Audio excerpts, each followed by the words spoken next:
الحمد لله وكفى وسلام على عباده الذين اصطفى أما بعد فأعوذ بالله من الشيطان الرجيم بسم الله الرحمن الرحيم قل لا أسألكم عليه أجرا إلا المودة في القربى صدق الله العظيم. آئیے انتہائی عقیدت و احترام کے ساتھ اپنی اور ساری کائنات کے مرکزی عقیدت حضور سرور عالم سید عالم رحمت عالم جان عالم نور مجسم شفیع امم نبی مکرم رسول محتشم فخر آدم و بنی آدم ارواحنا فدا حضور احمد مجتبی محمد مصطفیٰ صلی اللہ علیہ وسلم کے دربار اقدس میں محبتوں کے ساتھ درود پاک پر نذرانہ پیش کریں اور پڑھیں اللہم صلی علی سیدنا شفیعنا و نبینا مولانا محمد مبارک وسلم صلاۃ و سلام علیک یا رسول اللہ وسلم علیک یا حبیب اللہ. رب اشرح لي صدري ويسر لي امري واحلل عقدة من لساني يفقهوا قولي. عزیزان ملت اسلامیہ، ذکر شہدائے کربلا کی مجلسیں مسلسل کئی راتوں سے ہم سنتے اور سناتے آ رہے ہیں. آج ہماری یہ 8ویں مجلس پاک ہے. کل کی مجلس میں آپ نے اہل بیت کرام رضوان اللہ تعالی علیہم اجمعین کے فضائل و مناقب سماعت کیے تھے. آج انشاءاللہ امام حسن، امام حسین اور سیدنا امیر معاویہ رضی اللہ تعالی عنہم اجمعین کے مناقب اور ان مبارک نفوس کے فضائل آپ سماعت کریں گے. امام حسن اور امام حسین کو کون نہیں جانتا؟ مسلمان کا بچہ بچہ جانتا ہے، جن کے نام کی مجلسیں ہم منعقد کر رہے ہیں. اور وہ امام حسن اور امام حسین کہ آج تمام مسلمانوں کے دلوں کے اندر ان کی محبت راسخ ہو چکی ہے، ان کی محبت پیوست ہو چکی ہے. اور جو بندہ امام حسن سے محبت نہ کرے، امام حسین سے محبت نہ کرے، اہل بیت کی محبت جس کے دل میں نہ ہو وہ مسلمان ہو ہی نہیں سکتا، وہ مسلمان ہو ہی نہیں سکتا. باغ جنت کے میرے مدح خانے اہل بیت، مدح گوئے مصطفیٰ ہے مدح خانے اہل بیت. یعنی جو اہل بیت کی تعریف کرتا ہے، اہل بیت کی مدح سرائی کرتا ہے، اہل بیت کے فضائل بیان کرتا ہے، گویا کہ وہ حضور کے مناقب بیان کر رہا ہے، گویا کہ وہ حضور کی تعریف بیان کر رہا ہے. اہل بیت کی تعریف کو علامہ حسن رضا فرما رہے ہیں، جو اہل بیت کی تعریف کرتا ہے گویا کہ وہ حضور کی تعریف کر رہا ہے. جو فاطمہ کے فضائل بیان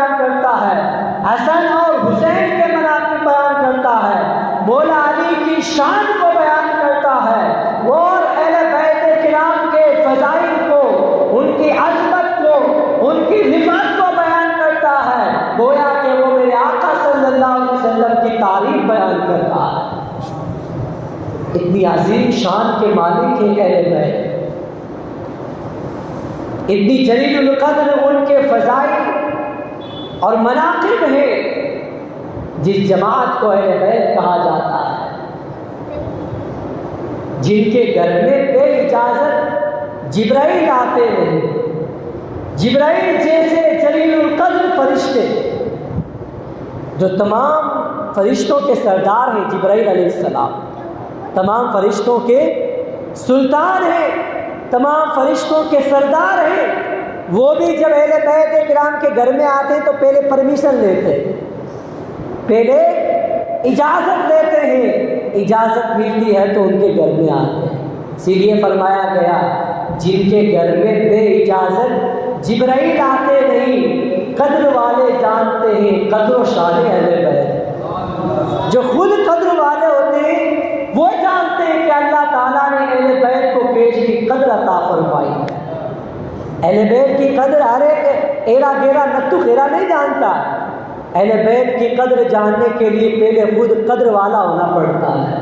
تو جو قدر والے ہیں، جو احترام والے ہیں، جو عزت والے ہیں، وہی اہل بیت کی عزت کرتے ہیں، اہل بیت کا احترام کرتے ہیں، اہل بیت کی قدر کرتے ہیں، جن کی خود کی کوئی عزت نہیں ہے، جن کو خود کو کوئی پوچھتا نہیں ہے، جن کی اپنے گھروں کے اندر نہیں چلتی ہے، جن کا خود کا کوئی احترام نہیں ہے، ذلت اور رسوائی جن کا مقدر بن چکی ہے، وہ بیچارہ کیا جانے اہل بیت کی کیا قدر ہے، وہ بیچارہ کیا جانے کہ اہل بیت کی کیا شان ہے۔ وہ تو یزید کے قصیدے پڑھتا ہے، وہ تو یزید کو امیر المومنین کہتا ہے، وہ تو یزید کو رضی اللہ عنہ کہتا ہے۔ ہم کہتے ہیں تجھے یزید کی محبت مبارک، ہمیں حسین کی محبت مبارک۔ کہو سبحان اللہ۔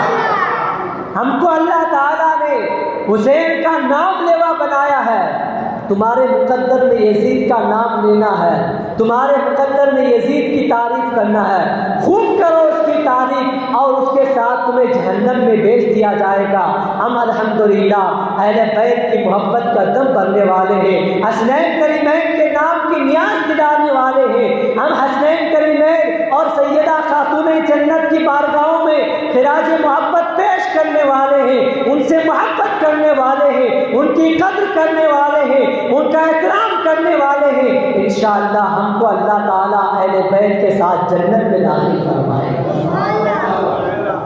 تو یہ اہل بیت کے فضائل کل آپ نے مفصل بیان ان کے متعلق آپ نے بیان سماعت کیا۔ آج صرف حضرت امام حسن، امام حسین اور حضرت امیر معاویہ کے متعلق چند باتیں میں آپ کے سامنے ذکر کروں گا۔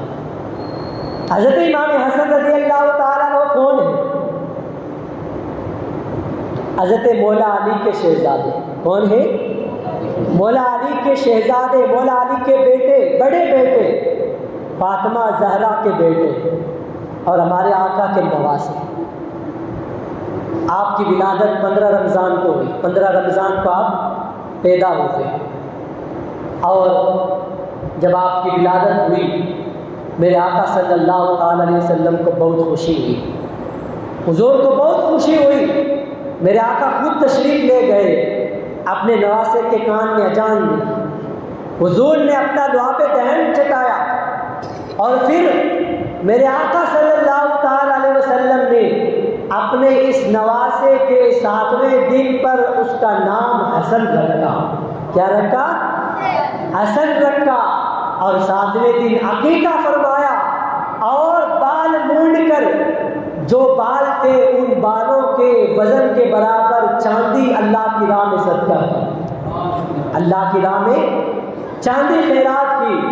میرے آقا صلی اللہ تعالی علیہ وسلم کو امام حسن کی ولادت پر بہت خوشی ہوئی، اور پھر یہ امام حسن جو میرے آقا صلی اللہ تعالی علیہ وسلم کی شہزادی حضرت فاطمہ کے بڑے بیٹے، بڑے شہزادے، جب میرے آقا صلی اللہ تعالی علیہ وسلم امام حسن رضی اللہ تعالیٰ عنہ کو بچپن کے عالم میں اپنے مبارک کندھوں پر بٹھایا کرتے تھے، پیار کے اندر، لاڑ کے اندر اتنی محبت فرماتے تھے حضور کہ امام حسن کو اپنے کندھے پر بٹھاتے ایک مرتبہ تو میرے آقا صلی اللہ تعالی علیہ وسلم امام حسن کو اپنے کندھے پر سوار کر کے ایک جگہ تشریف لے جا رہے تھے. ایک صحابی نے پوچھا اور کہا اے نواسے، اے امام حسن، اے شہزادے، کیا یہ اچھی سواری ہے تمہاری؟ یعنی میرے آقا کے متعلق فرمایا کیا اے شہزادے کتنی اچھی سواری ہے. تو میرے آقا نے سن کر ارشاد فرمایا اے میرے صحابی، تم نے سواری کو دیکھا ہے، یہ بھی تو دیکھو کتنا اچھا سوار ہے، کتنا اچھا سوار ہے. یعنی اللہ نے میرے آقا صلی اللہ تعالی علیہ وسلم کو تو اچھا بنایا ہی ہے، سارے اچھوں میں اچھا سمجھیے جسے، اور اس اچھے سے اچھا ہمارا نبی، سارے اونچوں میں اونچا سمجھیے جسے، ہے اس اونچے سے اونچا ہمارا نبی. لیکن میرے آقا نے فرمایا اے صحابی، یہ بھی تو دیکھو جو میرے کندھے پر سوار ہے وہ بھی کتنا اچھا ہے. یعنی امام حسن کی تعریف فرما رہے میرے آقا صلی اللہ تعالی علیہ وسلم.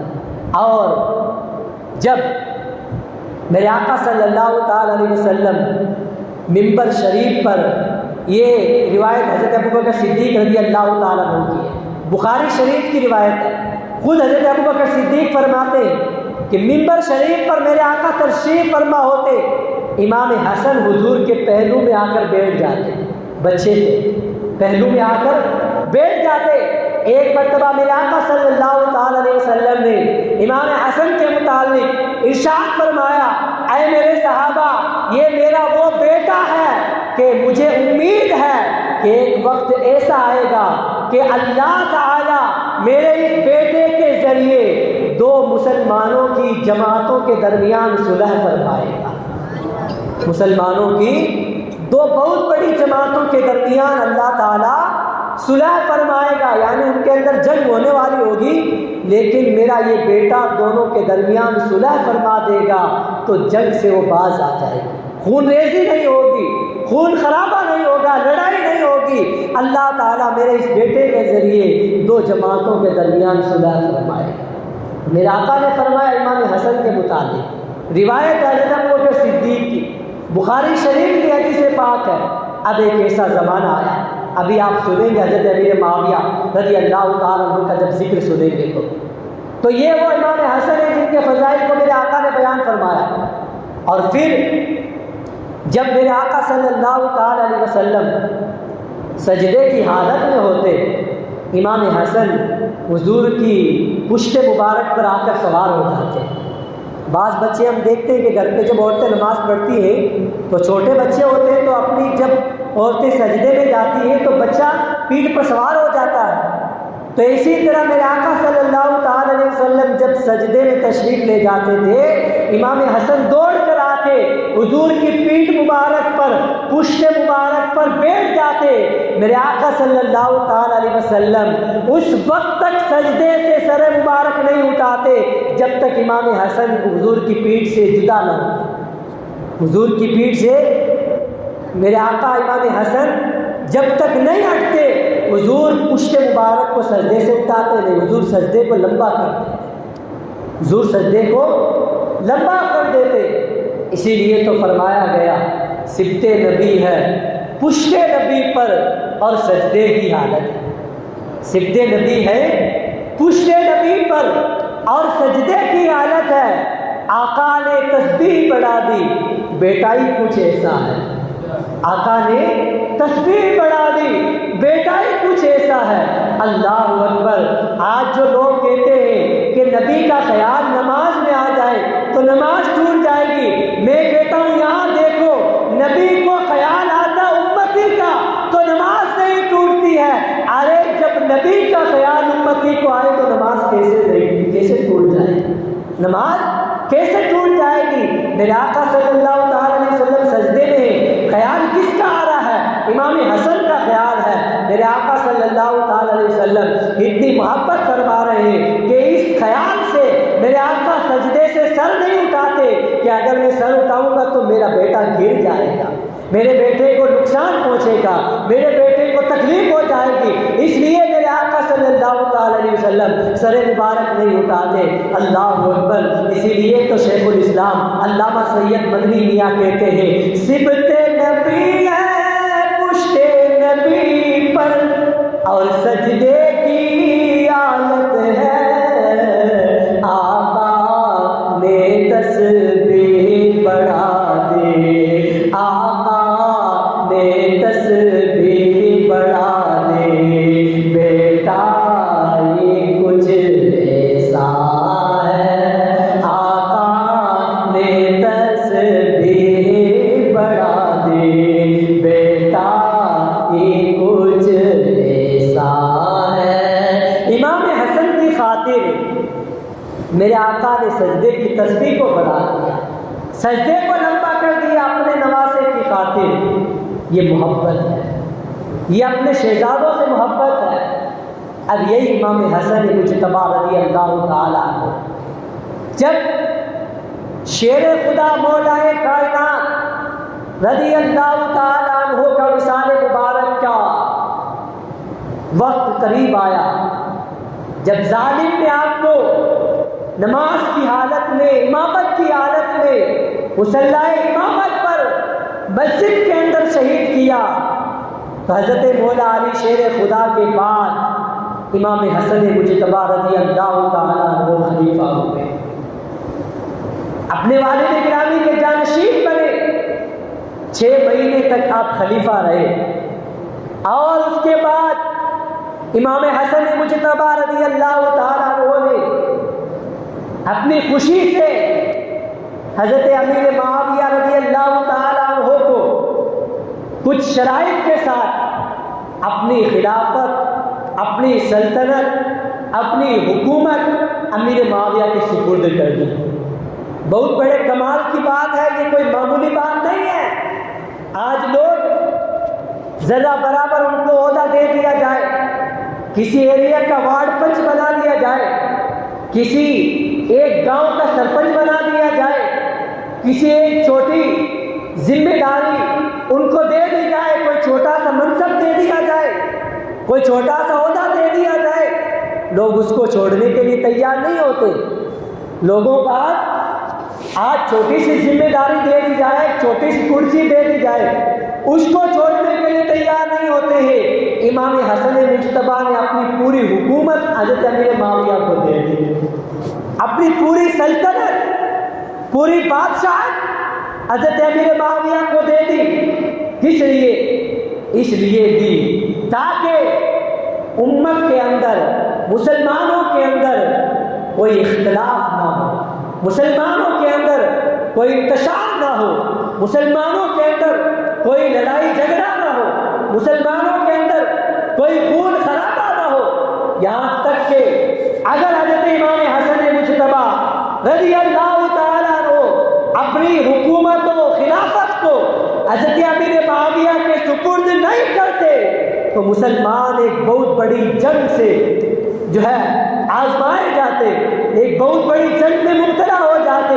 حضرت امام حسن مجتبی رضی اللہ تعالیٰ عنہ نے اپنے نانا جان آقا دو عالم صلی اللہ تعالیٰ علیہ وسلم کے اس فرمان کے مطابق، اس بشارت کے مطابق کہ میرے آقا نے فرمایا تھا، حضرت صدیق اکبر کی جو روایت ہے کہ میرا یہ بیٹا مسلمانوں کی 2 جماعتوں کے درمیان صلح فرمائے گا، خون خرابہ نہیں ہونے دے گا۔ اس کے کئی سال بعد میرے آقا امام حسن مجتبی اپنے نانا جان کی اس حدیث پاک کی صداقت کا مظہر بنتے ہوئے نظر آ رہے ہیں۔ اللہ اکبر۔ آج لوگ کہتے ہیں حضور کو غیب کا علم نہیں، دیوار کے پیچھے کیا ہے میرے آقا نہیں جانتے، پہاڑ کے پیچھے کیا ہو رہا ہے میرے آقا نہیں جانتے، کل کیا ہونے والا ہے حضور نہیں جانتے۔ ارے ظالموں، جب میرے آقا غیب نہیں جانتے تو یہ غیب نہیں ہے تو کیا ہے؟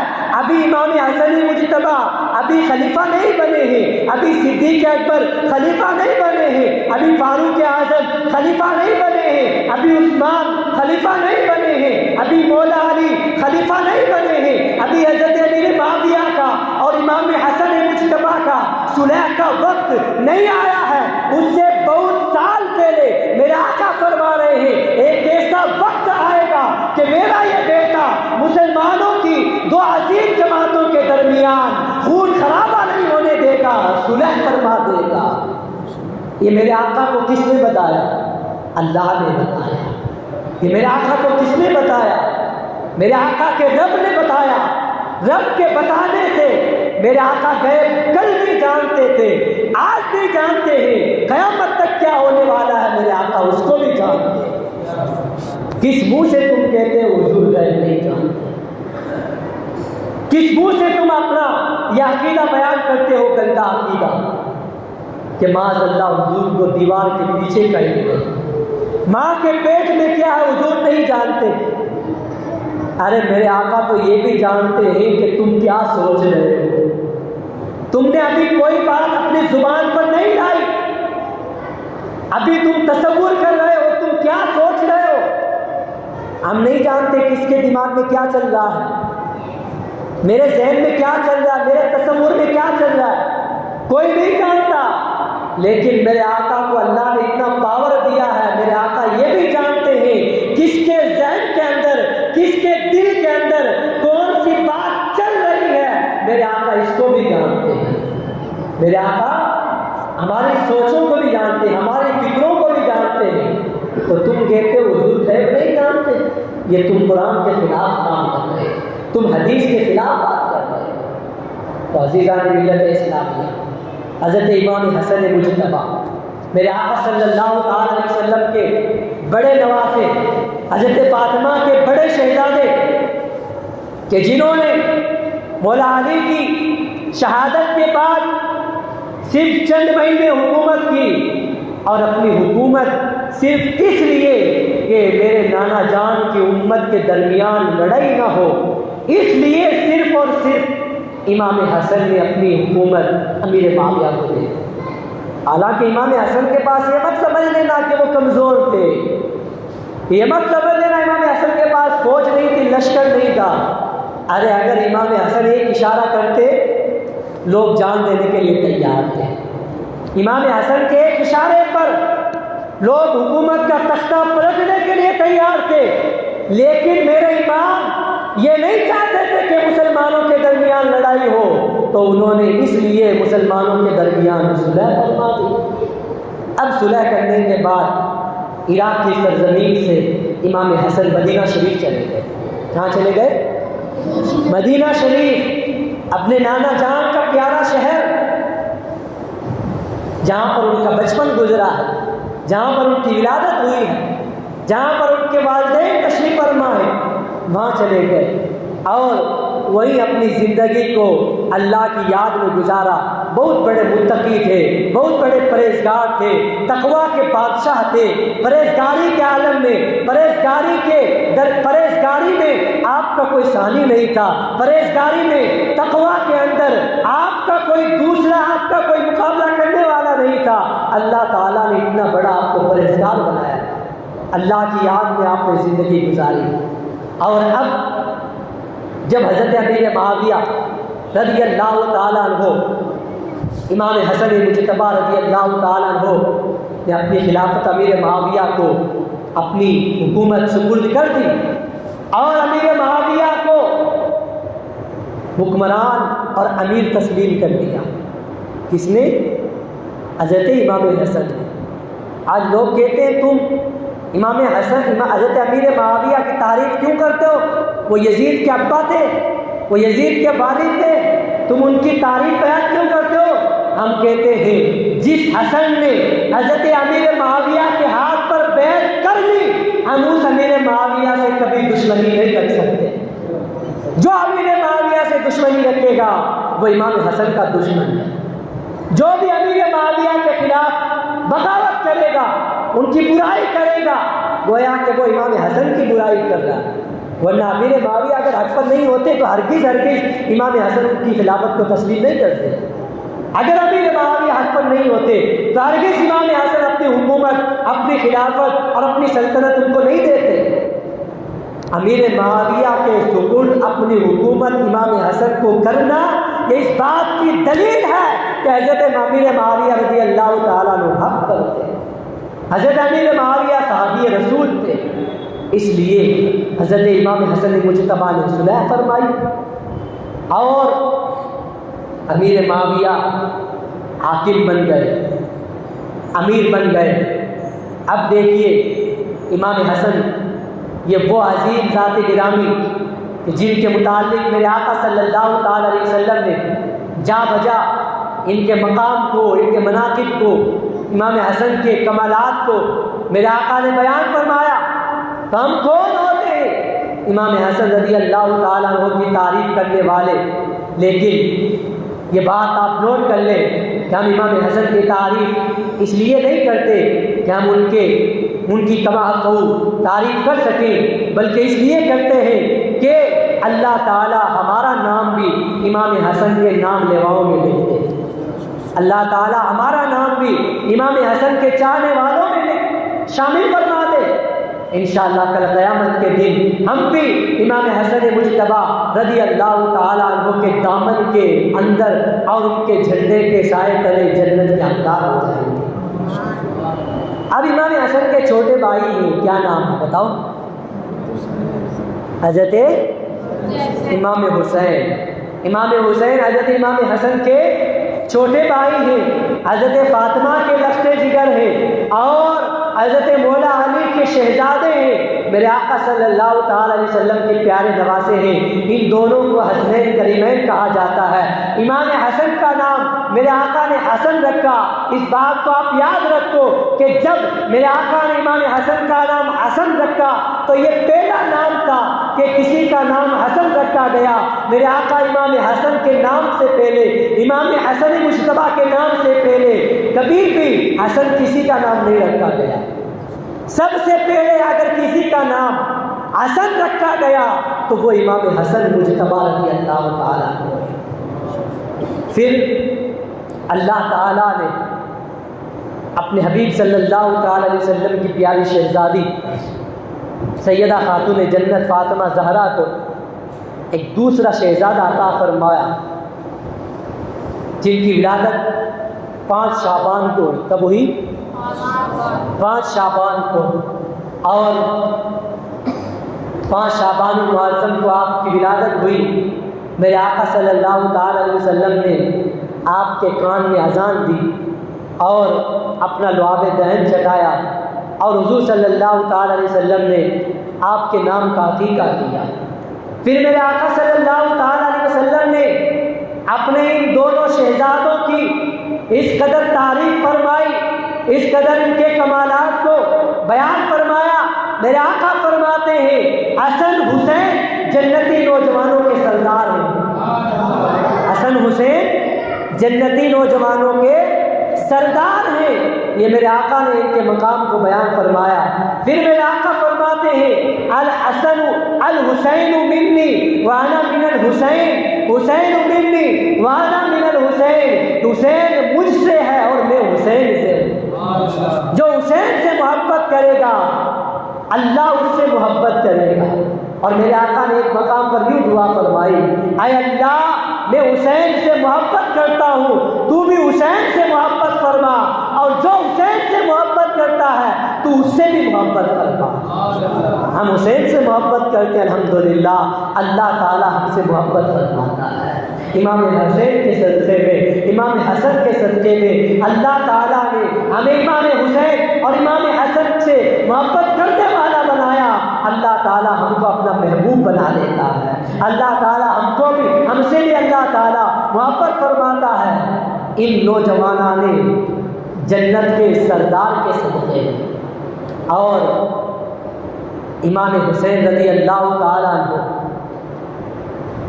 اور امام حسن، ان کے فضائل اس قدر ہیں کہ ابھی یہ ذہن فیصلہ کرنے کے لیے تیار نہیں ہے کہ کون سے ان کے مقام کو بیان کیا جائے اور کس مقام کو چھوڑ دیا جائے۔ دل کرتا ہے سب کو سناتے ہی جاؤں۔ میرے آقا نے جا بجا ان کے فضائل کو بیان فرمایا۔ امام حسن تو وہ عظیم ذات گرامی ہے کہ ابھی جب آپ بچپن کے عالم میں تھے تبھی سے آپ کی کرامت کا ظہور ہونے لگ گیا تھا۔ ابھی آپ چھوٹے بچے ہی تھے تب سے ہی کرامت آپ کی ظاہر ہونے لگ گئی تھی۔ ایک واقعہ کتابوں میں آتا ہے کہ حضرت امام حسن رضی اللہ تعالیٰ عنہ اور حضرت امام حسین ابھی چھوٹے بچے ہیں، دونوں گھر پر کھیل رہے ہیں، اور میرے آقا صلی اللہ تعالیٰ علیہ وسلم مولا علی رضی اللہ تعالیٰ عنہ کو اپنے ساتھ ایک غزوے میں لے کر تشریف لے گئے، ایک جنگ کے اندر حضور اور مولا علی کو ایک جنگ میں گئے ہوئے ہیں، اور ادھر امام حسین کھیلتے کھیلتے مدینے سے باہر چلے گئے، کھیلتے کھیلتے جس طرح عام طور پر ہم دیکھتے ہیں کہ بچہ کھیلتا کھیلتا باہر چلا جاتا ہے، جب بہت تاخیر ہو جاتی ہے تو ماں ٹینشن لیتی ہے کہ میرا بچہ کہاں گیا، آج گھر نہیں آیا۔ تو اسی طرح امام حسین بھی کھیلتے کھیلتے باہر چلے گئے مدینے سے۔ اب حضرت فاطمہ کو بڑی فکر ہوئی، حضرت فاطمہ بڑی محبت فرماتی تھی اپنے شہزادوں سے، اور حضور بھی محبت فرماتے تھے، تو حضرت فاطمہ کو بڑی فکر ہوئی۔ حضرت فاطمہ خاتون جنت کبھی حضور کے کاشانے پہ آتے ہیں، کبھی مدینے کی گلیوں کے اندر تلاش کرتے ہیں، لیکن امام حسین نظر نہیں آ رہے، بڑی فکر ہوئی۔ اللہ اکبر، جب شام ہو گئی حضرت فاطمہ نے اپنے بڑے شہزادے امام حسن سے فرمایا، اے حسن جاؤ اپنے بھائی کو تلاش کر کے لاؤ، امام حسین آج گھر میں نہیں آئے ہیں، حسین کہاں چلے گئے، جاؤ ان کو تلاش کرنے جاؤ۔ میرے آقا امام حسین امام حسن مجتبی رضی اللہ تعالیٰ عنہ اپنی والدہ کے حکم سے مدینے کی گلیوں کے اندر اپنے بھائی کو تلاش کرتے پھر رہے ہیں، اپنے بھائی کو تلاش کر رہے ہیں۔ اللہ اکبر، حضرت امام حسن رضی اللہ تعالیٰ عنہ تلاش کرتے کرتے مدینے سے باہر چلے گئے۔ وہاں آپ نے دیکھا ایک ہرن ہے جو وہاں پر ایک ہرن وہاں پر گھوم رہا ہے۔ امام حسن مجتبی رضی اللہ تعالیٰ عنہ نے اس ہرن کو ایک ایسے جوش محبت کے اندر پکارا، اے ہرن بتا میرا بھائی حسین کہاں ہے۔ اللہ اکبر، یہاں پر دیکھیے آپ کی کرامت، اللہ تعالیٰ نے امام حسن کے صدقے میں اس ہرن کو زبان عطا فرمائی، اس ہرن کو زبان عطا فرمائی۔ اس ہرن نے انسانی زبان بولنا شروع کیا اور عرض کیا، اے مولا حسین، اے مولا حسن، اے شہزادے، امام حسین کو ایک یہودی جس کا نام صالح ہے اس نے اپنے گھر میں چھپا کر رکھا ہے۔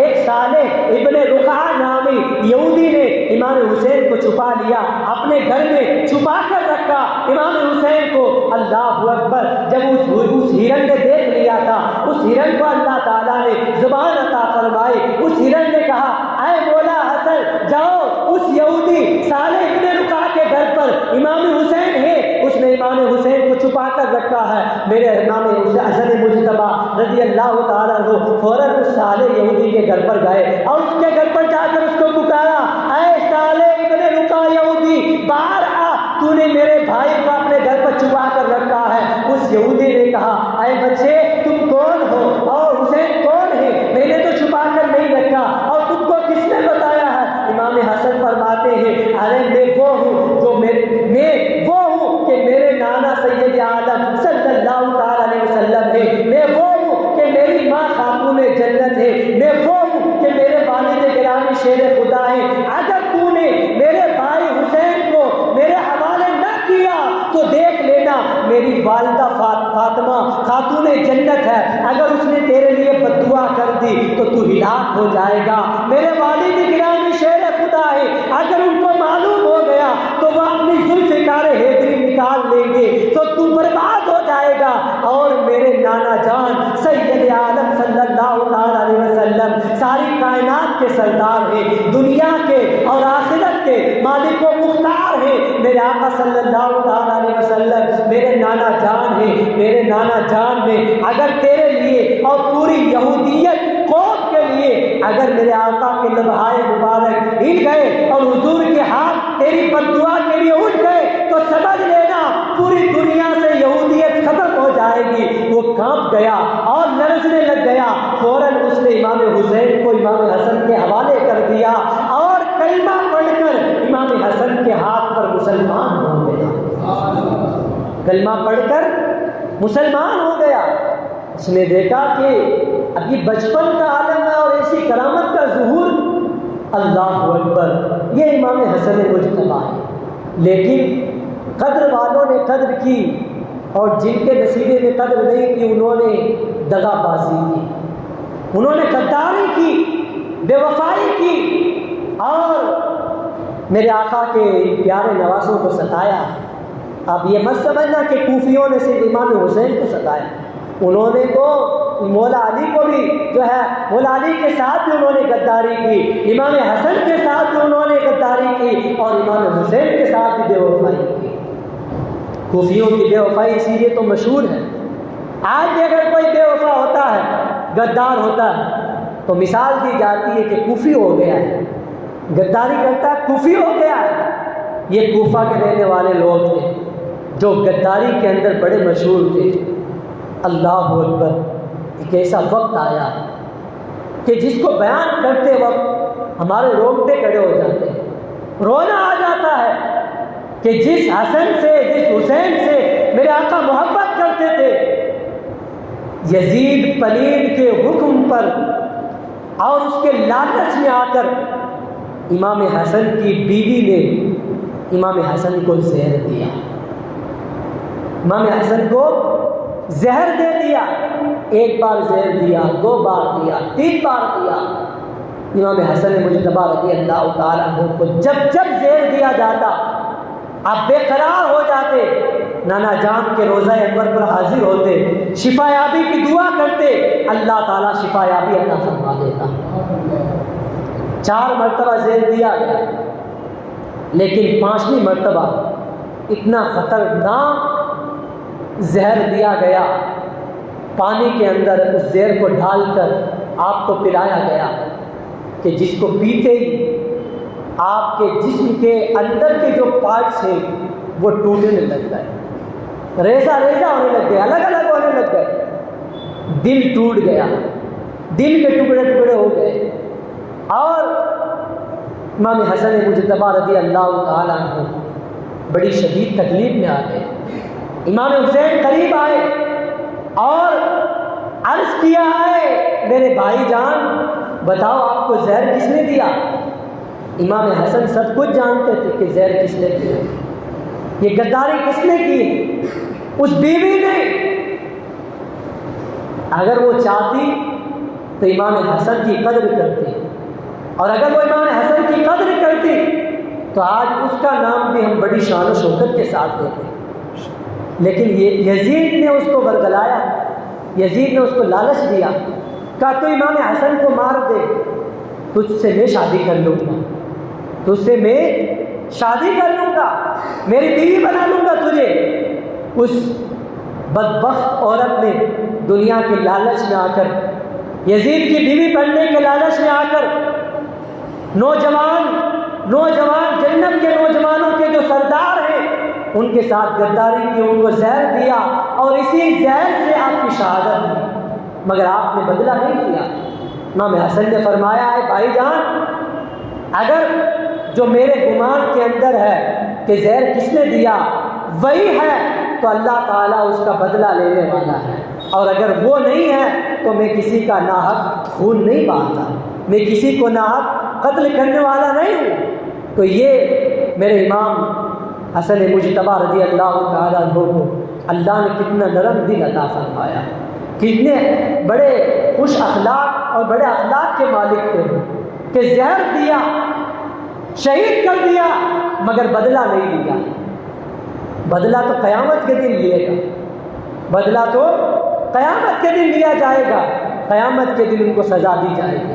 اب امام حسین رضی اللہ تعالیٰ عنہ کی آپ سیرت پڑھیے، ان کی سیرت کو سنیے کہ میرے آقا صلی اللہ تعالیٰ علیہ وسلم کی بارگاہ میں حضرت ام سلمہ رضی اللہ تعالیٰ عنہ حاضر تھی ام المومنین کہ تھوڑی دیر میں میرے آقا صلی اللہ تعالیٰ علیہ وسلم کی بارگاہ میں امام حسین کو پیش کیا گیا۔ میرے آقا مسکرا رہے تھے، اپنے شہزادے سے پیار فرما رہے تھے۔ تھوڑی دیر کے بعد کیا دیکھا کہ امام حسین رضی اللہ تعالیٰ عنہ کو دیکھ کر میرے آقا رونے لگ گئے، غمگین ہو گئے۔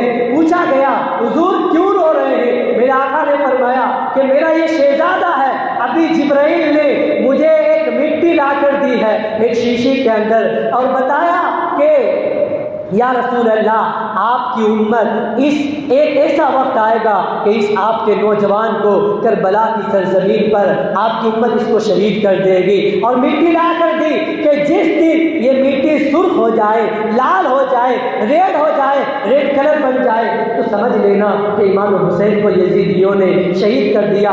میرے آقا صلی اللہ تعالی علیہ وسلم کا یہاں پر بھی میں آپ کو غیب بتا دیتا ہوں، میرے آقا نے وہ مٹی والی شیشی کسی اور ازواج مطہرات میں سے کسی کو عطا نہیں کی سوائے ام سلمہ کو۔ حضور چاہتے تو حضرت عائشہ کو بھی دے سکتے تھے، حضور چاہتے دیگر ازواج مطہرات کو دے سکتے تھے، لیکن وہ مٹی والی شیشی حضور نے صرف ام سلمہ کو ہی کیوں دی؟ اس کی کیا وجہ تھی؟ اس کی وجہ یہ تھی، میرے آقا جانتے تھے کہ جب امام حسین کو شہید کیا جائے گا میری ازواج مطہرات میں سے صرف اور صرف ام سلمہ ہی زندہ ہوں گی، باقی تمام ازواج مطہرات کا وصال ہو چکا ہوگا۔ اس لیے حضور نے کسی اور کو نہیں دیا، ام سلمہ کو دیا۔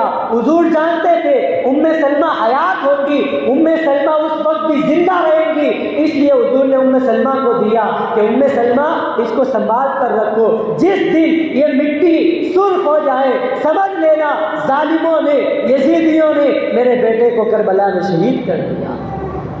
اور یہ تو وہ حسین ہیں کہ میرے آقا صلی اللہ تعالی علیہ وسلم جن کے فضائل کو بار بار بیان فرماتے ہوئے اپنی شہزادی سے فرماتے ہیں، اے میری شہزادی فاطمہ، حسن اور حسین کو رونے مت دیا کرو، جب حسن اور حسین روتے ہیں تو فرشتوں کو تکلیف ہوتی ہے، جب حسن اور حسین روتے ہیں تو مجھے تکلیف ہوتی ہے۔ اللہ اکبر، وہ حسین ہیں کہ میرے آقا صلی اللہ تعالی علیہ وسلم ایک بار اپنے ایک زانو پر امام حسین کو بٹھائے ہوئے تھے، دوسری جانو پر اپنے شہزادے حضرت ابراہیم کو بٹھائے ہوئے تھے۔ تھوڑی دیر کے بعد میرے آقا صلی اللہ تعالی علیہ وسلم کے پاس حضرت جبرائیل علیہ السلام آئے، اللہ کا پیغام لے کر۔ عرض کیا گیا، حضور اللہ تعالی آپ کو یہ اختیار دیتا ہے کہ ان دونوں میں سے کسی ایک کو آپ اختیار فرما دیں، جس کو چاہیں آپ رکھ لیں، ایک کو آپ رکھ لیں، ایک کو اللہ کی بارگاہ میں قربان کر دیں، ایک کو اللہ تعالیٰ اپنے پاس بلانا چاہتا ہے۔ اللہ اکبر، میرے آقا نے ارشاد فرمایا، اگر میں حسین کو اللہ کی راہ میں قربان کرتا ہوں تو فاطمہ کو بھی تکلیف ہوگی، علی کو بھی تکلیف ہوگی، ابو طالب کو بھی تکلیف ہوگی، اور اگر ابراہیم کو اللہ کی راہ میں قربان کر دیتا ہوں تو صرف زیادہ سے زیادہ اس کی تکلیف مجھے ہی ہوگی، باقی تکلیف کم ہوگی۔ اس لیے میرے آقا صلی اللہ علیہ وسلم نے امام حسن کو اپنی بارگاہ میں رکھنا پسند فرمایا اور اپنے شہزادے کو امام حسین کے نام پر اللہ کی راہ میں قربان کر دیا۔ 3 دن کے بعد حضرت ابراہیم کا وصال ہو گیا۔ حضور کے جو بیٹے تھے حضور صلی اللہ علیہ وسلم کے، حضرت ابراہیم رضی اللہ تعالیٰ عنہ، ان کا انتقال ہو گیا۔ اس کے بعد جب بھی میرے آقا صلی اللہ تعالیٰ علیہ وسلم کی خدمت میں امام حسین آتے، میرے آقا صلی اللہ تعالیٰ علیہ وسلم اس قدر ان کا استقبال فرماتے، مرحبا میرے وہ بیٹے کہ جس کے نام پر میں نے اپنے بیٹے کو قربان کر دیا۔ اپنے صحابہ سے فرماتے، میرا یہ وہ بیٹا ہے کہ جس کے نام پر میں نے اپنے بیٹے ابراہیم کو قربان کر دیا۔ تو یہ میرے آقا صلی اللہ تعالی علیہ وسلم اپنے شہزادوں سے محبت فرماتے تھے۔ صحابہ کرام فرماتے ہیں کہ جب حضور صلی اللہ علیہ وسلم کی بارگاہ میں حسنین کریمین آتے تو میرے آقا صلی اللہ تعالی علیہ وسلم ان کو چومتے، ان کی پیشانی کو بوسہ دیتے، ان کے ہونٹوں کو چومتے۔ میرے آقا صلی اللہ تعالی علیہ وسلم جن ہونٹوں کو چومتے تھے، جس پیشانی کو میرے آقا بوسے دیتے تھے، ظالموں نے اسی پیشانی پر کربلا کی سرزمین پر گھوڑے دوڑائے، ظالموں نے اسی لبہائے مبارک پر چڑی ماری اور اسی لبہائے مبارک کی توہین کی، جس کو بار بار میرے آقا صلی اللہ تعالی علیہ وسلم چوما کرتے تھے۔ اب سن ہجری 60 کے اندر حضرت امیر معاویہ رضی اللہ تعالیٰ عنہ کا وصال ہو گیا۔ حضرت امیر معاویہ کون ہے پہلے آپ یہ جانتے ہیں؟ حضرت امیر معاویہ ہے حضرت ابو سفیان کے بیٹے۔ کون ہے؟ ابو سفیان کے بیٹے۔ اور حضرت ہندہ کے بیٹے، ہندا، حضرت ہندا ابو سفیان کی بیوی ہیں، ان دونوں کے بیٹے ہیں حضرت امیر معاویہ۔ اور میرے آقا صلی اللہ تعالیٰ علیہ وسلم کی زوجہ محترمہ ہماری ماں ام المومنین حضرت ام حبیبہ رضی اللہ تعالیٰ عنہا کے حضرت امیر معاویہ بھائی ہیں۔ تو حضور کے کیا لگے رشتے میں؟ حضور کی بیوی کے بھائی حضور کے رشتے میں کیا لگے؟ حضور کے سالے، حضور کے سالے لگتے رشتے میں حضرت امیر معاویہ رضی اللہ تعالیٰ۔ یعنی امیر معاویہ وہ عظیم اور جلیل القدر صحابی رسول ہے جو خود بھی صحابی، جن کی بہن بھی صحابیہ، جن کی ماں بھی صحابیہ، جن کے والد بھی صحابیہ، اور جو خود بھی صحابی رسول۔ ایسا جلیل القدر خاندان ہے۔ آج لوگ ان کو برائی سے یاد کرتے ہیں معاذ اللہ، اور یہی شرط نہیں ہے بلکہ اور بھی کئی خوبیاں اللہ تعالیٰ نے ان کو عطا فرمائی۔ سب سے بڑی ان کی خوبی یہ ہے کہ وہ صحابی رسول ہے۔ میں تو یہی کہتا ہوں کہ اگر تم ان کی دیگر فضائل کو یاد نہ بھی کرو، دیگر ان کی خوبیوں کو نہ بھی شمار کرو، دیگر کمالات کو نہ بھی گنو، تو سب سے بڑا کمال اللہ تعالیٰ نے امیر معاویہ کو جو عطا فرمایا تھا وہ یہ کہ اللہ تعالیٰ نے ان کو صحابی بنایا تھا۔ صحابی ہونا یہ خود بہت بڑے کمال کی بات ہے، صحابی ہونا یہ خود بہت بڑے فضیلت کی بات ہے۔ اللہ تعالیٰ نے ان کو صحابی بنایا تھا۔ اور ایک فضیلت ان کی یہ کہ وہ کاتب وحی تھے کہ جب جبرائیل علیہ السلام اللہ کا پیغام لاتے تھے، وہی لاتے تھے، قرآن نازل ہوتا تھا تو کچھ صحابہ کرام ایسے تھے جو اللہ کے حبیب صلی اللہ تعالی علیہ وسلم کے حکم پر وہ آیتیں لکھا کرتے تھے، وہی لکھا کرتے تھے، اس کے کاتب تھے۔ تو ان صحابہ کرام کی جماعت میں حضرت امیر معاویہ بھی تھے جو حضور کے حکم پر قرآن پاک لکھا کرتے تھے۔ یہ بھی بہت بڑے فضیلت کی بات ہے، یہ بھی بہت بڑے کمال کی بات ہے، بہت بڑے کمال کی بات ہے۔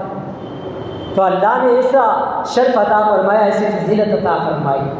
اور یہاں پر بات ختم نہیں ہے میرے عزیزوں۔ میرے آقا صلی اللہ تعالی علیہ وسلم نے اپنے اس پیارے صحابی کے لیے دعا فرمائی، دعا فرمائی۔ دعا کیا فرمائی؟ اے اللہ معاویہ کو ہدایت یافتہ بنا، معاویہ کے ذریعے لوگوں کو ہدایت عطا فرما، معاویہ کو قرآن کا علم عطا فرما، معاویہ کو کتاب اور حساب کا علم عطا فرما۔ اس طرح میرے آقا صلی اللہ علیہ وسلم نے حضرت امیر معاویہ کے لیے دعائیں فرمائی۔ اب بتاؤ ان عقل کے دشمنوں کو کون سمجھائے؟ ان کی عقلوں پہ پردہ پڑا ہوا ہے۔ ارے ظالموں، جن کے لیے آقا دعا فرما دے ان کی دعا کو اللہ تعالیٰ کبھی رد نہیں فرماتا ہے۔ اعلیٰ حضرت فرماتے ہیں اجابت کا صحرا، عنایت کا جوڑا، دلہن بن کے نکلی، دعائے محبت اور اجابت نے جھک کر گلے سے لگایا بڑی ناز سے جب دعائے محمد، یہ میرے آقا کی دعا ہے، جب لبہائے مبارک سے، زبان مبارک سے، میرے آقا کے دہن مبارک سے جو بات نکل جاتی ہے اللہ تعالیٰ اس کو پورا فرما دیتا ہے، اللہ تعالیٰ اس کو پورا فرما دیتا ہے۔ تو جس معاویہ کے لیے اللہ کے حبیب نے دعا فرما دی، ہرگز ہم اس معاویہ کی کبھی برائی نہیں کریں گے، ہرگز ہم اس معاویہ کی کبھی برائی نہیں کریں گے۔ تمہارے مقدر میں معاویہ کی برائی ہے، تم کرو، تمہیں مبارک ہو، تمہیں اللہ تعالیٰ اس کی سزا دے گا۔ اور ہم معاویہ سے محبت کرتے ہیں، ہم ہر صحابی سے محبت کرتے ہیں، اللہ تعالیٰ ہمیں اس کی جزا دے گا، اللہ تعالیٰ ہمیں اس کی جزا عطا فرمائے گا۔ تو یہ وہ معاویہ ہے۔ اور حضرت امیر معاویہ رضی اللہ تعالیٰ عنہ نے حکومت فرمائی 10-20 سال نہیں، 25, 27 اور 30 سال نہیں، بلکہ مسلسل 40 سال آپ حکمران رہے، 40 سال تک آپ حاکم رہے، بادشاہ بنے رہے۔ یہ بہت بڑے فضل کی بات ہے۔ یہی نہیں بلکہ آپ نے اپنے دور خلافت کے اندر، اپنے دور سلطنت کے اندر، اپنے دور حکومت کے اندر جب تک حضرت امیر معاویہ حاکم بنے رہے، حضرت امیر معاویہ نے دنیا پر اسلام کا پرچم لہرا دیا، حضرت امیر معاویہ نے اندر فتوحات اسلام کی بہت ساری فتوحات حاصل کر لی اور کروڑوں رومیوں کی آپ نے کمر توڑ دی. عیسائیوں کو، عیسائیت کو، نصرانیت کو، یہودیت کو جس نے دھول چٹا دی وہ ذات گرامی حضرت امیر معاویہ کی. نعرہ تکبیر، نعرہ رسالت، شان اہل بیت، شہدائے کربلا. تو حضرت امیر معاویہ رضی اللہ تعالیٰ عنہ وہ صحابی رسول ہیں کہ جن کو حضرت فاروق اعظم کے دور میں ہی ملک شام یعنی سیریا کا حاکم بنا دیا گیا. حضرت عثمان غنی کے دور میں بھی آپ حاکم بنے رہے، مولا علی کے دور میں بھی آپ حاکم بنے رہے، امام حسن کے دور میں بھی آپ حاکم بنے رہے. اللہ اکبر. جن کی حکومت 40 سال تک اسلام کے نام پر عدل و انصاف کے ساتھ قائم رہی، قائم و دائم رہی، چلتی رہی، جنہوں نے عدل و انصاف کو قائم فرمایا وہ ذات گرامی ہے حضرت امیر معاویہ کی، وہ ذات گرامی ہے حضرت امیر معاویہ کی. اور پھر جب سن ہجری 60 اور رجب کا مہینہ آیا تو یہ جلیل القدر صحابی، یہ عظیم الشان اور میرے آقا کا پیارا صحابی اپنی خدا داد صلاحیتوں کے ساتھ آسمان پر چمک کر غروب ہو گیا. یعنی رجب المرجب کا مہینہ تھا، سن ہجری 60 تھی، آپ کا وصال ہو گیا. سن ہجری 60 میں آپ کا وصال ہو گیا. اب آپ کے وصال کے بعد یزید تخت پر بیٹھ گیا. کون بیٹھ گیا؟ یزید. یزید کون تھا؟ حضرت امیر معاویہ کا بیٹا تھا. حضرت امیر معاویہ کا بیٹا تھا. آپ یہ مت سمجھ لینا کہ حضرت امیر معاویہ نے خود جان بوجھ کر یزید کو تخت پر بٹھایا اور آپ سب کچھ جانتے تھے. نہیں نہیں، جب آپ کے وصال کا وقت قریب آیا حضرت امیر معاویہ رضی اللہ تعالیٰ عنہ نے یزید کو بلایا. یزید نے پوچھا، اے ابا جان، آپ کے بعد خلیفہ کون بنے گا؟ آپ کے بعد حکومت کون چلائے گا؟ آپ کے بعد حاکم وہ کون بنے گا؟ حضرت امیر معاویہ رضی اللہ تعالیٰ عنہ پر ابھی تک یزید کا فسق و فسور ظاہر نہیں تھا. اگر امیر معاویہ جان لیتے کہ یزید اہل بیت کا دشمن ہے، یزید شرابی ہے، یزید بے نمازی ہے، اگر آپ کو یہ معلوم ہوتا ہرگز ہرگز آپ اس کو تخت حکومت پر نہیں بٹھاتے. آپ کو معلوم نہیں تھا. لیکن اس طور پر حضرت امیر معاویہ رضی اللہ تعالیٰ عنہ سے جب اس یزید پلید بدبخت نے پوچھا تو آپ نے فرمایا، اے یزید، میرے بعد حاکم تو تو ہی بنے گا، میرے تخت پر تو ہی بیٹھے گا، لیکن سن لے کان کھول کر چند شرائط تھی، چند شرائط اور چند وصیتیں کرتا ہوں. اگر تو ان وصیتوں پر عمل کرے گا تو تو حاکم بنے گا، ورنہ ہرگز ہرگز تو میرے تخت پر بیٹھنے کے لائق نہیں ہے. میرے تخت پر بیٹھنے کے تو لائق نہیں ہے. آپ نے کچھ وصیتیں فرمائی، کچھ وصیتیں فرمائی. سب سے پہلے تو میں آپ کے عشق رسول کو بتا دیتا ہوں. آپ کے دل میں اللہ کے حبیب کی کیسی محبت تھی اس کو آپ بیان کر دیتا ہوں. آپ نے وصیت کرنے کے ساتھ ساتھ محبت رسول، عشق رسول، عقیدت مصطفیٰ، الفت مصطفیٰ کے تحت آپ نے ایک ایسی عظیم وصیت فرمائی. آج ہمارے لوگ، ہمارے بھائی جب دنیا سے جانے والے ہوتے ہیں تو وصیت کیا کرتے ہیں؟ فلاں گھر تو لے لینا، فلاں دکان تو لے لینا، فلاں پراپرٹی تو لے لینا، فلاں بزنس اس کو دے دینا، اپنے مال کی وصیت کرتے ہیں. لیکن قربان جاؤ امیر معاویہ رضی اللہ تعالیٰ عنہ کے محبت رسول پر، ان کے محبت مصطفیٰ پر قربان جاؤ.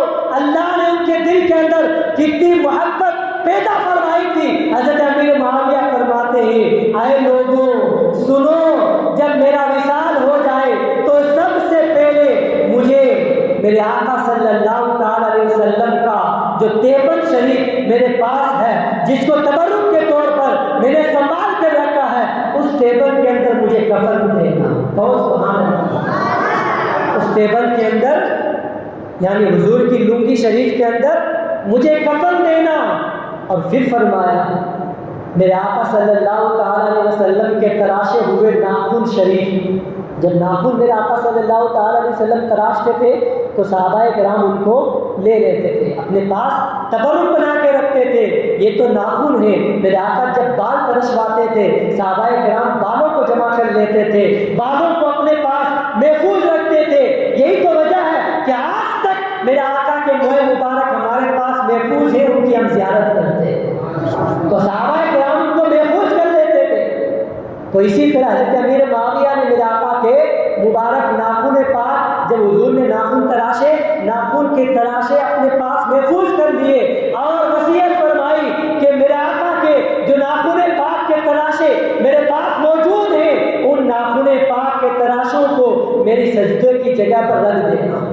میرے سجدے کی جگہ پر، یعنی سجدہ کرتے وقت جو جگہیں زمین سے لگتی ہیں وہاں پر رکھ دینا، یعنی ہتھیلیوں پر رکھ دینا اور پیشانی پہ رکھ دینا، ناک پہ رکھ دینا، چہرے پہ رکھ دینا.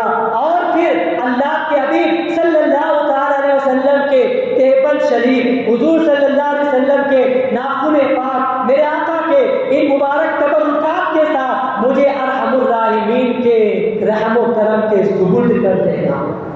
یعنی وہ سب کچھ تھے، نماز پڑھتے تھے، روزہ رکھتے تھے، حج کرتے تھے، زکوٰۃ دیتے تھے، صدقہ و خیرات کرتے تھے، اللہ سے ڈرنے والے تھے، نوافل پڑھتے تھے، تسبیح و تحلیل کرنے والے تھے. لیکن کوئی ایک واقعہ مجھے کسی صحابی کا بتا دو کہ کسی صحابی نے اپنی نماز پر گھمنڈ کیا ہو، کسی صحابی نے اپنی تسبیح پر ناز کیا ہو، کسی صحابی نے اپنی تسبیح و تحلیل پر ناز کیا ہو اور یہ کہا ہو کہ اگر مجھے اللہ بخش دے گا، اگر میری شفاعت ہو جائے گی، اگر میری مغفرت کی جائے گی تو نمازوں کی وجہ سے، تسبیح و تحلیل کی وجہ سے، صدقہ و خیرات کی وجہ سے ہرگز نہیں. کبھی بھی کسی صحابی نے ان عبادات پر کبھی فخر نہیں کیا. حضرت امیر معاویہ کو اور دیگر صحابہ کی سیرت کو اٹھا کر دیکھ لو، اگر انہیں کسی چیز پر فخر تھا تو وہ صرف اور صرف محبت رسول تھی. وہ جانتے تھے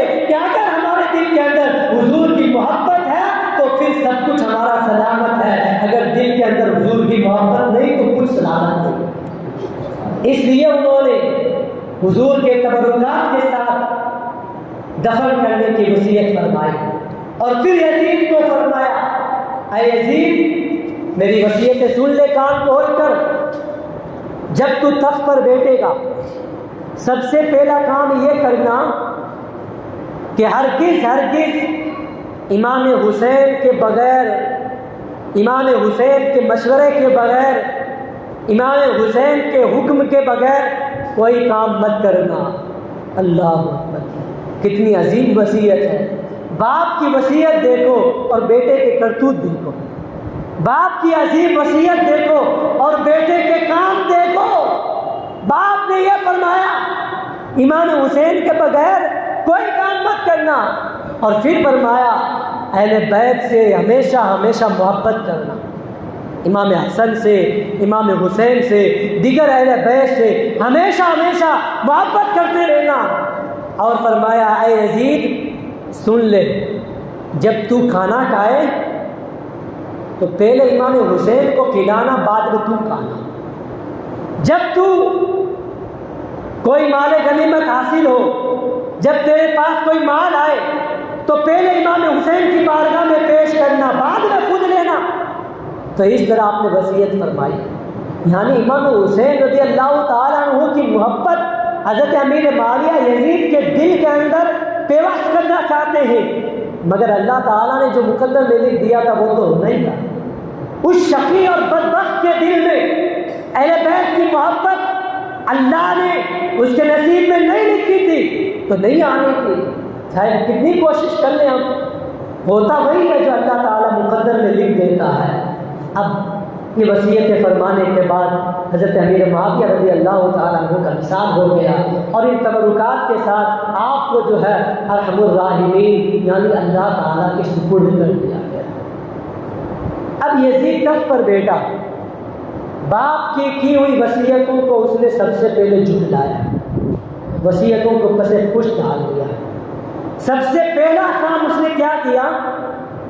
جیسے ہی تخت پر بیٹھا اور اپنے ناپاک قدموں سے تخت کو ناپاک کیا، اس نے سب سے پہلے مدینے کے گورنر ولید بن عقبہ کو ایک خط لکھا اور کہا کہ سب سے پہلے میری خلافت کے لیے، میری بیعت کرنے کے لیے، میرے ہاتھ پر بیعت کرنے کے لیے امام حسین کو اپنے پاس بلاؤ، حسین ابن علی کو بلاؤ، عبداللہ ابن زبیر کو بلاؤ، حضرت طلحہ کو بلاؤ اور ان جلیل القدر صحابہ کو اپنے پاس بلاؤ اور ان کو مجبور کرو کہ وہ یزید کو خلیفہ تسلیم کریں ورنہ ان کو گرفتار کر لیا جائے۔ اللہ اکبر۔ اس وقت نے سب سے پہلا جو کام کیا تھا وہ اہل بیت سے دشمنی ہوئی۔ اس کے دل کے اندر پہلے ہی طرح طرح کی سازشیں تھیں۔ امام حسن کو تو پہلے ہی شہید کر چکا تھا، دل کے اندر پہلے ہی اہل بیت کا عداوت، اہل بیت کا بغض اس کے اندر بھرا ہوا تھا، جس کو موقع کی تلاش ہوتا ہے کہ کب حضرت امیر معاویہ کا انتقال ہو اور کب میں اپنی اس بڑھاس کو نکالوں۔ اب چونکہ یزید کا حال یہ تھا کہ وہ شراب پیتا تھا، نمازیں نہیں پڑھتا تھا، زانی تھا اور گناہ گار تھا، گناہ پہ گناہ کرتا تھا، اور سب سے بڑی بات یہ، سب سے بڑا اس کا گناہ یہ کہ شریعت کی وہ دھجیاں اڑاتا تھا، شریعت کی پابندی نہیں کرتا تھا، شریعت کی خلاف ورزیاں کرنا تو اس کی عادتوں کے اندر شمار تھا۔ اللہ اکبر۔ اب ہے شریعت کی خلاف ورزی کرنے والا، ہے شرابی، ہے بے نمازی، ہے جو ہے زانی، لیکن اپنے ہاتھ پر بیعت کرنے کے لیے اس کے دیکھو کام، دیکھو اس کے، اس بدبخت کے کام تو دیکھو، ہے تو شرابی لیکن خواب دیکھو اس کے بڑے بڑے۔ امام حسین اس کے ہاتھ پر بیعت کرے، امام حسین اس کے ہاتھ پر بیعت کرے، یہ بدبخت امام حسین کو اپنے ہاتھ پر بیعت کرنے کے لیے مجبور کر رہا ہے۔ اور اس نے خط لکھا۔ ولید بن عقبہ چونکہ بڑے نرم دل تھے، اہل بیت سے محبت کرنے والے تھے، ان کے پاس جیسے ہی خط پہنچا انہوں نے اس خط پر عمل تو کیا کہ سب سے پہلے انہوں نے رات کو امام حسین کو اپنے پاس بلایا۔ امام حسین رضی اللہ تعالیٰ عنہ نے حضرت عبداللہ بن زبیر، حضرت طلحہ اور دیگر صحابہ کرام سے مشورہ کیا کہ کیا کرنا چاہیے۔ رات کو اچانک اگر کوئی گورنر ہاؤس میں ہمیں بلائے تو اچانک یہ سمجھ میں آ جاتا ہے کہ ہمیں کوئی مصیبت آنے والی ہے، کوئی مشکل آنے والی ہے۔ اگر آج رات کے اندر کوئی ہمارے گھر کے اندر چھاپا مار دے تو ہم سمجھ جائیں گے کہ حکومت نے کوئی جو ہے جاسوسی کی ہے اور کسی طرح ہمیں گرفتار کرنے کا آرڈر دیا ہے، تبھی تو یہ رات میں چھاپا مارا گیا۔ تو رات میں امام حسین کو بلایا گیا، آپ سمجھ گئے کہ لگتا ہے امیر شام حضرت امیر معاویہ رضی اللہ تعالیٰ عنہ کا وصال ہو چکا ہے، لگتا ہے کہ حضرت امیر معاویہ کا وصال ہو چکا ہے۔ آپ سمجھ گئے تھے کہ اب جو ہے ہمیں بیعت کرنے کے لیے مجبور کیا جائے گا، لیکن بیعت ہم نہیں کریں گے۔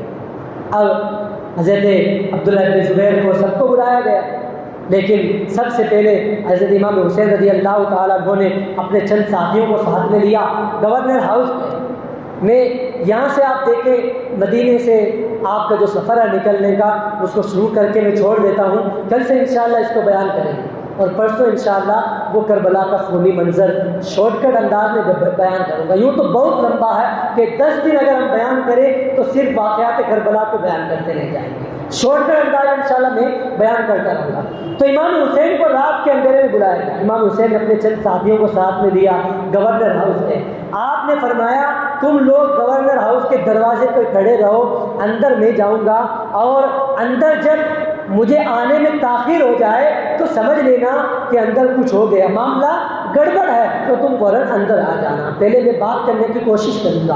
امام حسین رضی اللہ تعالیٰ عنہ اندر گئے۔ اندر جانے کے بعد ولید بن عقبہ نے جو یزید کے منصوبے تھے، اس کی سازشیں تھیں، وہ آپ کو سنا دیں۔ آپ نے صاف انکار کر دیا کہ دیکھو میں یزید کے ہاتھ پر کبھی بیعت نہیں کروں گا، یہ پاک ہاتھ کبھی ناپاک ہاتھ پہ نہیں جائے گا، وقت آئے گا تو میں اپنا سر تو دے سکتا ہوں لیکن یزید کے ہاتھ پر اپنا ہاتھ کبھی نہیں دے سکتا۔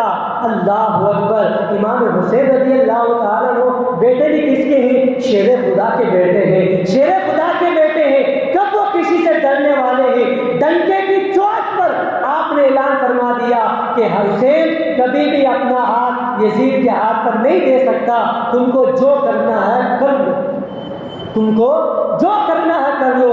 اب وہاں پر ایک ظالم اور بیٹا ہوا تھا، ایک اور ظالم بیٹا ہوا تھا۔ اس ظالم کا نام میں آپ کو بتا دیتا ہوں، جس کی وجہ سے حضرت عثمان غنی کو شہید کیا گیا، جس کی وجہ سے کئی صحابہ کرام کو شہید کیا گیا، جس کی وجہ سے امام حسین کو شہید کرنے میں اس کا بھی بہت بڑا ہاتھ تھا، امام حسن کو شہید کرنے میں اس کا بہت بڑا ہاتھ تھا، یزید کو بہکانے میں اس کا بھی بہت بڑا ہاتھ تھا۔ جب یہ پیدا ہونے والا تھا، جب یہ پیدا ہو گیا تو یہ میرے آقا صلی اللہ تعالیٰ علیہ وسلم کو اس کو گٹی دینے کے لیے بلایا گیا۔ حضور نے فرمایا نہیں، یہ گرگٹ کا بیٹا گرگٹ ہے، یہ گرگٹ کا بیٹا گرگٹ ہے۔ وہ کون ہے؟ مروان ابن حکم، مروان ابن حکم، اس کا نام یاد کر لو، یہ بہت بڑا ظالم ہے، تاریخ اس کو کبھی بھولے گی نہیں۔ یہ بہت بڑا ظالم ہے جس نے حضرت عثمان غنی رضی اللہ تعالیٰ عنہ کی مہر کو غلط طور پر استعمال کیا، ان کی اونٹنی کا مس یوز کیا، ان کے غلام کا مس یوز کیا، اور امام حضرت عثمان غنی رضی اللہ تعالیٰ عنہ کی شہادت کا جو سب سے بڑا رزق تھا، جو سب سے بڑا سبب تھا، جو سب سے بڑی وجہ تھی، وہ مروان ابن حکم کی جاسوسی تھی، وہ مروان ابن حکم کے کالے کرتوت تھے۔ تو یہ مروان ابن حکم جس کی پیدائش پر میرے آقا نے فرما دیا تھا گرگٹ کا بیٹا گرگٹ ہے، تو پھر آپ سمجھ لو، پھر آپ سمجھ لو کہ اس کے کرتوت کیسے ہوں گے۔ جیسا باپ تھا ویسا بیٹا ہے، باپ بھی گرگٹ تھا، بیٹا بھی گرگٹ ہے۔ صحابہ کا دشمن، اہل بیت کا دشمن، حضور کا دشمن، اہل بیت کا اور میرے آقا کے پورے خاندان کا دشمن، یہ ظالم بیٹا ہوا تھا اس وقت گورنر ہاؤس میں، اور کان کے اندر گسل کر رہا کہ ابھی حسین کو جانے مت دینا، جیسے حسین آئے ان کو قتل کر دینا۔ اگر حسین یزید کے ہاتھ پر ہاتھ دے کر بیعت کر لے تو ٹھیک ہے، چھوڑ دینا، اگر حسین انکار کرے تو فوراً قتل کر دینا، اس لیے کہ حسین کو قتل کرنے کے لیے اس سے اچھا موقع کوئی نہیں ہے۔ یہ گولڈن چانس ہے، یہ کیا ہے؟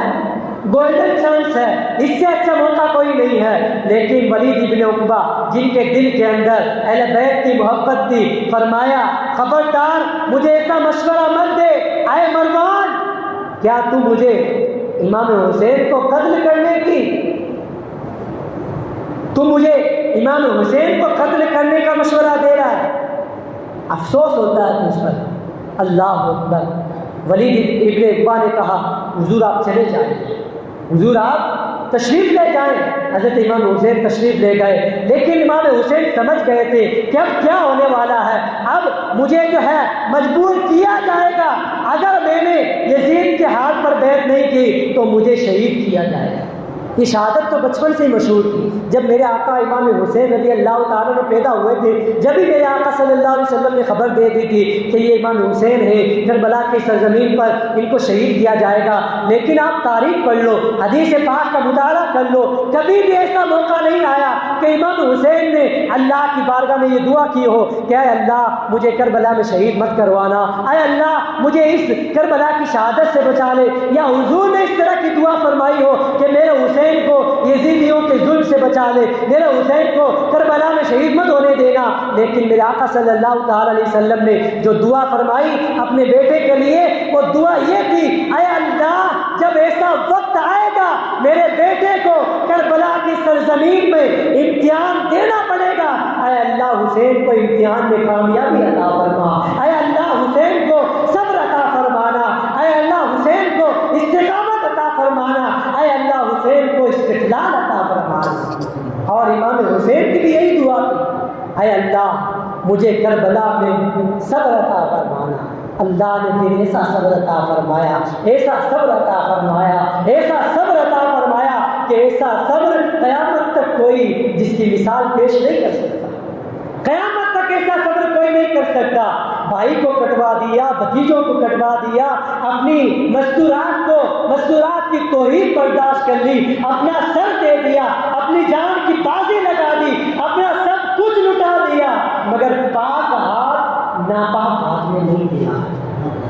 پاک ہاتھ ناپاک ہاتھ میں نہیں دیا. یہ استقامت, یہ صبر, یہ استقلال. دیکھو استقلال امام حسین رضی اللہ تعالیٰ عنہ کا امام علی مقام تھا.